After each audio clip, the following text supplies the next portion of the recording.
Hello बच्चों, कैसे हो आप लोग। होप करता हूँ आप सब स्वस्थ हो गए, अच्छे हो गए अपने अपने घरों में। हम क्या पढ़ने जा रहे हैं बेटा? इलेक्ट्रिक फील्ड पढ़ने जा रहे हैं। क्या पढ़ने जा रहे हैं? इलेक्ट्रिक फील्ड पढ़ने जा रहे हैं। आप दो चार्जेस के बीच में फोर्स निकाल चुके हो, फोर्स सीख चुके हो कि दो चार्जेस के बीच में फोर्स कितना लगता है। कूलम फोर्स लगता है के Q1 Q2 upon R square. Vector form में भी पढ़ चुके हो, इलेक्ट्रिक फील्ड वेक्टर होता है के Q1 Q2 upon R square into R cap. ठीक है ना। तो अब इलेक्ट्रिक फील्ड क्या होती है, ध्यान से समझो इस बात को। ठीक है, होता क्या है, जैसे मान लो कि एक चार्ज है, ये एक चार्ज है, ठीक है, Q चार्ज है। इसका कितना चार्ज है? Q। अगर इसके आसपास मैं इन्फ्लुएंस में कोई और चार्ज लेके आता हूँ, जैसे मान लो यहाँ मैं एक और चार्ज ले आया Q0, यहाँ रख दिया अलग है, तो क्या होगा? ये फिक्स है, ये क्यों नहीं हिल रहा, ये फिक्स है, ऐसा समझो ये फिक्स है। तो अगर मैं इस Q0 को ले आया इसके आसपास कहीं पे भी यहाँ पे, तो क्या होगा? ये चार्ज इस चार्ज को रिपेल कर देगा, दोनों पॉजिटिव है, तो ये चार्ज इस चार्ज को क्या कर देगा? रिपेल कर देगा। ये रिपेल क्यों कर रहा है? ये रिपेल क्यों कर रहा है? रीजन ऑफ स्पेस में इस चार्ज ने अपनी एक फील्ड बना रखी है। अपनी एक क्या बना रखी है? फील्ड बना रखी है। इस चार्ज ने रीजन ऑफ स्पेस में क्या बना रखी है? फील्ड बना रखी है कि उस फील्ड के अंदर अगर कोई और चार्ज आया तो इसने क्या करना है? उस पर फोर्स लगाना है। इस चार्ज ने क्या करना है? उस पर फोर्स लगाना है। अगर पॉजिटिव चार्ज आया तो क्या करेगा? रिपेल। अगर ये पॉजिटिव खुद है और पॉजिटिव नया चार्ज आया तो रिपेल, और अगर नेगेटिव आया तो क्या कर लेगा? अट्रैक्ट कर लेगा। वो अट्रैक्ट और रिपेल किस तरह से कर पा रहा है? इसने अपने आसपास क्या बना रखी है? एक इलेक्ट्रिक फील्ड बना रखी है। उस इलेक्ट्रिक फील्ड को डिफाइन कैसे किया जाता है? उस इलेक्ट्रिक फील्ड को डिफाइन किया जाता है, इसकी इलेक्ट्रिक फील्ड जो इसने अपने आसपास बना रखी है, डिफाइन किया जाता है उसको कि ये जितना फोर्स लगा रहा है दूसरे चार्ज पे, ये जितना दूसरे चार्ज पे फोर्स लगा रहा है पर यूनिट वो दूसरा चार्ज, पर यूनिट वो दूसरा चार्ज, ऐसे डिफाइन किया जाता है। ये डिफाइंड है। ठीक है बेटा, ये क्या है? डिफाइन। इस Q0 को बोलते हैं अपन लोग टेस्ट चार्ज। क्या बोलते हैं? Test charge. ये टेस्ट करने का काम आता है कि इलेक्ट्रिक फील्ड है या नहीं किसी जगह पे। अगर इस टेस्ट चार्ज पे फोर्स लग गया, इसका मतलब उस जगह पे इलेक्ट्रिक फील्ड थी, इसका मतलब उस जगह पे इलेक्ट्रिक फील्ड थी, तभी इस टेस्ट चार्ज पे क्या लगाया? फोर्स लगाया। इस टेस्ट चार्ज के बारे में खास बात ये पढ़ेंगे कि इस टेस्ट चार्ज का मैग्नीट्यूड बिल्कुल ना के बराबर होना चाहिए, 0 होना चाहिए। इस टेस्ट चार्ज का मैग्नीट्यूड क्या होना चाहिए? Very small. और इस टेस्ट चार्ज को कन्वेंशनली हम पॉजिटिव मान के चलेंगे। क्या मान के चलेंगे? हमेशा पॉजिटिव मान के चलेंगे। ठीक है, दो बातें, एक इस टेस्ट चार्ज का मैग्नीट्यूड हम क्या मान के चल रहे हैं? लगभग 0। और इस टेस्ट चार्ज को क्या मान के चल रहे हैं? पॉजिटिव मान के चल रहे हैं। ठीक है बेटा, अब ये टेस्ट चार्ज रख दिया इसके इन्फ्लुएंस में, इस चार्ज Q के आसपास रीजन ऑफ स्पेस में मैंने रख दिया टेस्ट चार्ज। कितनी दूरी पे? R दूरी पे। तो क्या होगा? इस टेस्ट चार्ज पे लगेगा फोर्स, रिपेल करेगा। इस टेस्ट चार्ज पे लगेगा फोर्स F। ये फोर्स कितना होगा जल्दी बताएंगे सभी बच्चे? Q0 अपॉन आर स्क्वायर, और मैग्नीट्यूड में आर कैप। मैग्नीट्यूड में कितना होगा? R cap. यही होगा फोर्स, क्या नहीं होगा? सही बात है। तो इस चार्ज ने, इस फिक्स चार्ज ने अपने आसपास कितनी इलेक्ट्रिक फील्ड बना रखी है वो डिफाइन है इस तरीके से बेटा। तो क्या होगा बेटा? इलेक्ट्रिक फील्ड कितनी बना रखी है इसने? ये फोर्स अपॉन Q0 कर दूंगा तो क्या आ जाएगा? KQ R square into R cap. देखो इलेक्ट्रिक फील्ड एक वेक्टर क्वांटिटी है और इलेक्ट्रिक फील्ड की डायरेक्शन उसी डायरेक्शन में है जिस डायरेक्शन में फोर्स लग रहा है। जिस डायरेक्शन में क्या लग रहा है? इस टेस्ट चार्ज पे फोर्स लग रहा है। अगर ये नेगेटिव होता बाय चांस तो फोर्स अंदर लगता। ठीक है, तो इलेक्ट्रिक फील्ड भी क्या होती? इलेक्ट्रिक फील्ड अगर ये नेगेटिव होता तो क्या लगता? फोर्स अंदर लगता। समझ। लेकिन इसकी इलेक्ट्रिक फील्ड बाहर ही होती। इसकी इलेक्ट्रिक फील्ड, ये तो पॉजिटिव है ना, तो ये क्या करेगा? ये अपने अंदर से लाइंस निकालेगा। अपने अंदर से क्या करेगा? इलेक्ट्रिक फील्ड लाइंस निकालेगा। ठीक है, इलेक्ट्रिक फील्ड लाइंस में और अच्छे समझ में आएगी ये बात जो मैं बोल रहा हूँ, टेंशन लेने की जरूरत नहीं है, कूल रहो। ठीक है, तो इलेक्ट्रिक फील्ड हुआ KQ R square into R cap, into क्या हुआ? R cap. ये वेक्टर क्वांटिटी है। Region around a charge where its electrical influence is experience, जहाँ पर इसका इलेक्ट्रिकल इन्फ्लुएंस एक्सपीरियंस किया जा सकता है उसको बोलते हैं इलेक्ट्रिक फील्ड। इसका नाम इलेक्ट्रिक फील्ड इंटेंसिटी भी है। ये वेक्टर क्वांटिटी है, इसकी यूनिट न्यूटन पर कूलम है। न्यूटन पर कूलम है। अब मैं आपको समझाता हूँ कि सबसे पहली बात, हम दो बातें मान के चल रहे हैं कि फोर्स की डायरेक्शन में इलेक्ट्रिक फील्ड की डायरेक्शन है। Direction of force is direction of electric field, ऐसा मैं मान के चल रहा हूँ। अब ऐसा कब पॉसिबल है? ध्यान से देखो मेरी बात। ध्यान से मेरी बात देखो, देखो ये क्यू चार्ज है, अगर ये ध्यान से देखना, बहुत ध्यान से, अगर यहाँ पर एक टेस्ट चार्ज होता क्यू नॉट और ये है पॉजिटिव, मान लो फर्ज किया पॉजिटिव है, पॉजिटिव ही लेते हैं हम, पॉजिटिव ही लिया, तो इस पे फोर्स लगा इधर, तो इसकी इलेक्ट्रिक फील्ड भी इधर मानी जाएगी, इसकी इलेक्ट्रिक फील्ड भी इधर मानी जाएगी। हम ये पढ़ रहे हैं कि इलेक्ट्रिक फील्ड क्या होगी, फोर्स के पैरेलल होगी, फोर्स के अलोंग होगी। अगर ये नेगेटिव चार्ज होता ये खुद, तो इस टेस्ट चार्ज पे ये पॉजिटिव है, इस पे फोर्स कहाँ लगता, इधर लगता, इधर लगता, तो इसकी इलेक्ट्रिक फील्ड भी, इस माइनस क्यू चार्ज की इलेक्ट्रिक फील्ड भी इधर ही है, इधर ही मानेंगे हम। इस नेगेटिव क्यू चार्ज की इलेक्ट्रिक फील्ड भी क्या करेंगे हम, इधर ही मानेंगे। ठीक है बेटा, समझ में आई ये बात। ये था पॉजिटिव टेस्ट चार्ज लेने का कारण। अब सुनो, अगर नेगेटिव लेता तो ये बात नहीं मानी, ये बात नहीं पॉसिबल है। क्यों? मान लो ये पॉजिटिव है और मैंने टेस्ट चार्ज ले लिया नेगेटिव, ठीक है, पक्की बात है। अब इस पे फोर्स किधर लग रहा है, इधर, इस पे फोर्स किधर लग रहा है, इधर लग रहा है बेटा। लेकिन हम पढ़ते हैं कि इलेक्ट्रिक फील्ड क्यू की प्लस से निकल रही है, इलेक्ट्रिक फील्ड क्या हो रही है, प्लस से निकल रही है, यहाँ पर उल्टा हो जाता। ठीक है, तो हम क्या पढ़ रहे हैं, टेस्ट चार्ज को पॉजिटिव मान के चलेंगे।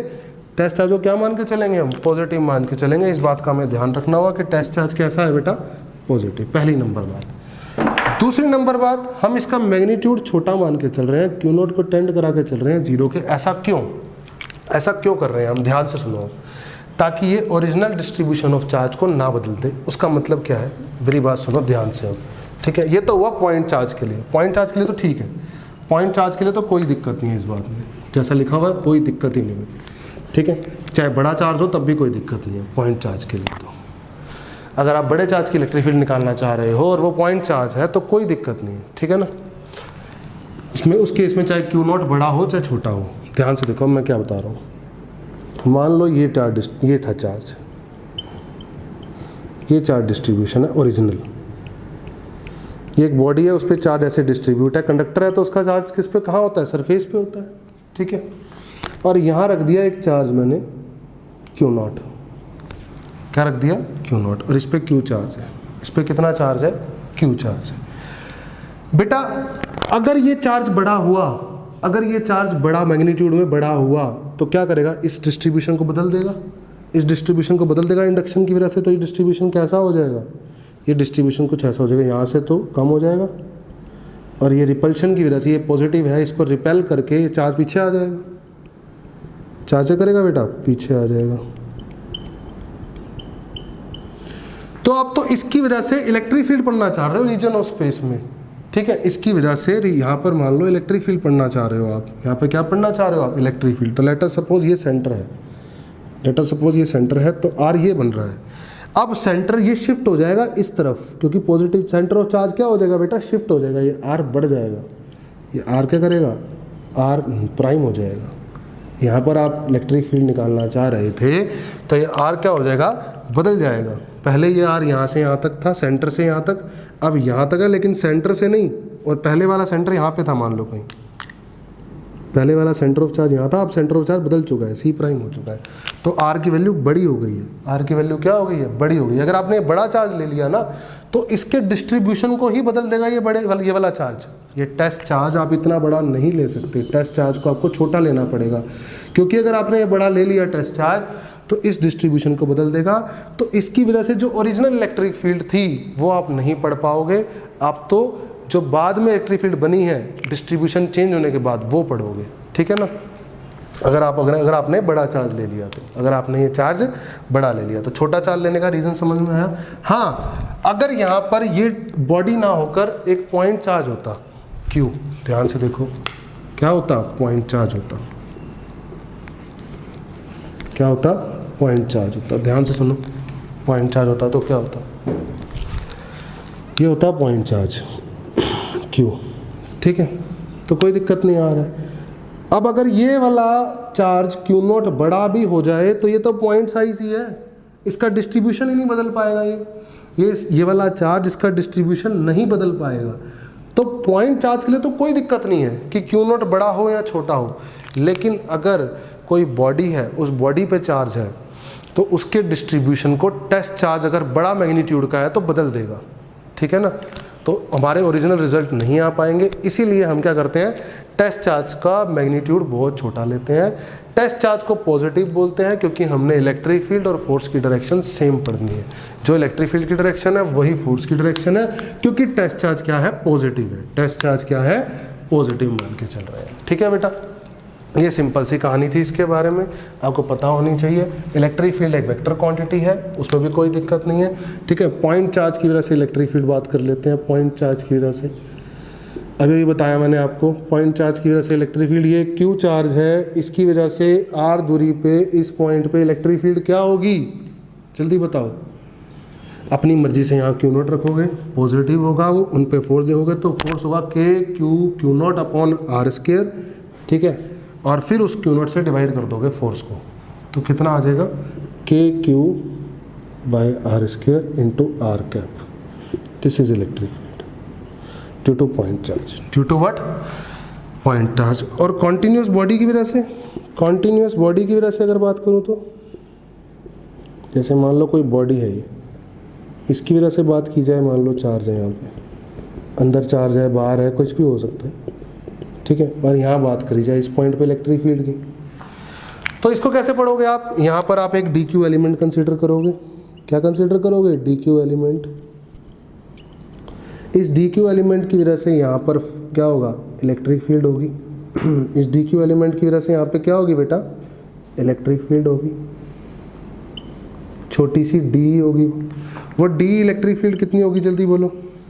वो आर दूरी है मान लो ये, तो कि के डी क्यू, क्योंकि के क्यू होता है K D Q upon R square, क्योंकि डी क्यू तो पॉइंट साइज ही है, डी क्यू तो पॉइंट चार्ज की तरह बिहेव करेगा बेटा कि नहीं करेगा, बिल्कुल सही बात है। तो इलेक्ट्रिक फील्ड आ गई, सही है। क्या आ गई है, इलेक्ट्रिक फील्ड। इस इलेक्ट्रिक फील्ड के दो कंपोनेंट, एक एक्स में, डी एक्स में, एक डी वाई में, एक डी वाई में। मान लो ये थीटा एंगल है, मान लो ये कितना एंगल है, थीटा एंगल। तो डी का कोस थीटा एक्स में इलेक्ट्रिक फील्ड बनेगी इंटीग्रेट करके, और डी का साइन थीटा y में इलेक्ट्रिक फील्ड बनेगी इंटीग्रेट करोगे। y को अलग इंटीग्रेट करोगे, x को अलग इंटीग्रेट करोगे। इंटीग्रेशन से अलजेब्रिक सम मिलता है। क्या मिलता है, अलजेब्रिक सम। और अलजेब्रिक सम वेक्टर क्वांटिटीज का उन्हीं का होता है जिनकी डायरेक्शन सेम होती है। तो पहले डायरेक्शन सेम करोगे, x वाली सारी इलेक्ट्रिक फील्ड को इकट्ठा जोड़ लोगे इंटीग्रेशन से, y वाली इलेक्ट्रिक फील्ड को इकट्ठा जोड़ लोगे इंटीग्रेशन से। समझ में आई मेरी बात, मैंने क्या कहा। तो कॉन्टिन्यूस बॉडी होगी तो आप क्या करोगे, आप एक पॉइंट चार्ज मानोगे, उस पॉइंट चार्ज की वजह से उस पॉइंट पे इलेक्ट्रिक फील्ड देखोगे जहाँ पर देखनी है। इलेक्ट्रिक फील्ड लिखने के बाद आप क्या करोगे, कंपोनेंट रिजॉल्व करोगे, x वाला इंटीग्रेशन अलग करोगे, y वाला अलग करोगे, अगर z वाला होगा तो z वाला भी अलग करोगे। और फिर फाइनल रिजल्ट में नेट इलेक्ट्रिक फील्ड की जब लिखोगे आप, नेट इलेक्ट्रिक फील्ड लिखोगे तो वहाँ लिखोगे EX I cap plus EY J cap. समझे, तो काफ़ी आसान है। प्लस z होगी तो EZ K कैप भी लिखोगे। मैग्नीट्यूड भी इनका आता है under root of E square X plus E square Y plus E square Z. आप हर चीज़ बता सकते हो, ठीक है। तो हमने सीखा पॉइंट चार्ज और कॉन्टिन्यूस बॉडी की वजह से इलेक्ट्रिक फील्ड कैसे निकलनी है। इलेक्ट्रिक फील्ड की खास बात क्या है, इलेक्ट्रिक फील्ड को डिफाइन कैसे किया जा रहा है, इलेक्ट्रिक फील्ड में टेस्ट चार्ज का मैग्नीट्यूड छोटा क्यों है, और direction of force is direction of electric field when test charge is what, positive. हमने टेस्ट चार्ज को पॉजिटिव मान रखा है, ठीक है।